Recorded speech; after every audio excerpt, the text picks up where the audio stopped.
Notre vie est une équation. Dès l'enfance, on nous apprend à compter. Mais très vite, la vie nous impose d'autres opérations plus complexes. Il faut calculer le temps qu'il nous reste avant d'être en retard, mesurer les efforts à fournir pour atteindre nos objectifs et parfois même établir des probabilités sur nos chances de réussite.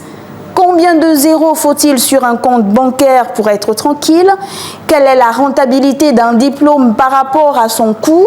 À quelle vitesse faut-il courir pour rattraper le train de la vie sans s'essouffler? Et l'inflation. Parlons de l'inflation. Soudain, nous sommes tous devenus de brillants mathématiciens, car les prix grimpent tous les jours. Hier encore, un simple passage en caisse se résumait à tendre sa carte bancaire ou son billet et récupérer son ticket de caisse, sans y jeter un coup d'œil. Aujourd'hui, chaque achat devient un problème d'arithmétique avancée, où le moindre centime compte et où l'on frôle la crise cardiaque devant l'étiquette d'un paquet de pâtes, d'un kilo de riz, d'un morceau de savon, d'une boîte de conserve, bref. L'inflation a transformé tout un peuple en expert des pourcentages. Nous voilà en train de comparer les prix au kilo avec la rigueur d'un comptable aguerri, de convertir mentalement les réductions en francs CFA, euros ou en dollars réels et de faire des divisions dignes d'un examen de fin d'année juste pour savoir si les promotions 2+1 gratuits valent vraiment le coup. On redécouvre les bases des proportions en dosant le café. On revoit ses priorités budgétaires comme un économiste en plein plan de relance. Et on applique le théorème de Pythagore pour éviter les rayons les plus chers en supermarché. Dans cette nouvelle ère, tout devient un savant calcul.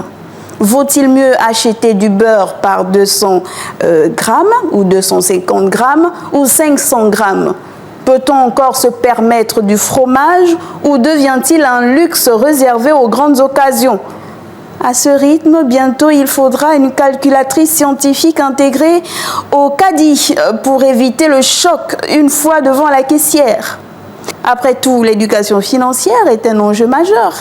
Il aura juste fallu que vienne la crise économique pour que tout le monde, ou nous tous, nous devenions des experts en calcul mental. Un mal pour un bien, finalement.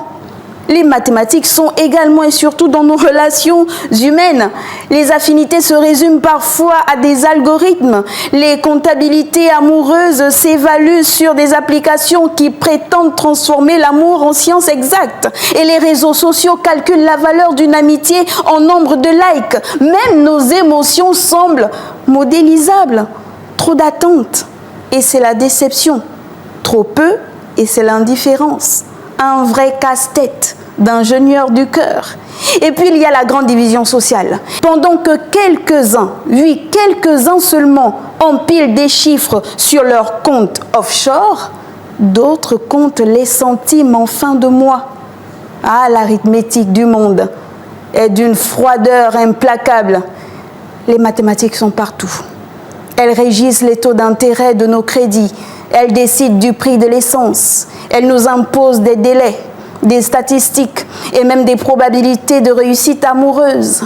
Le plus ironique dans tout cela, ceux qui clament haut et fort qu'ils détestent les maths passent quand même leur vie en enfer, souvent sans même s'en rendre compte. Nous continuons d'essayer de résoudre cette équation existentielle qu'est la vie aujourd'hui. Alors la prochaine fois que vous direz fièrement « Moi et les maths, ça fait 2 », souvenez-vous qu'il vous aura fallu une addition pour arriver à ce raisonnement.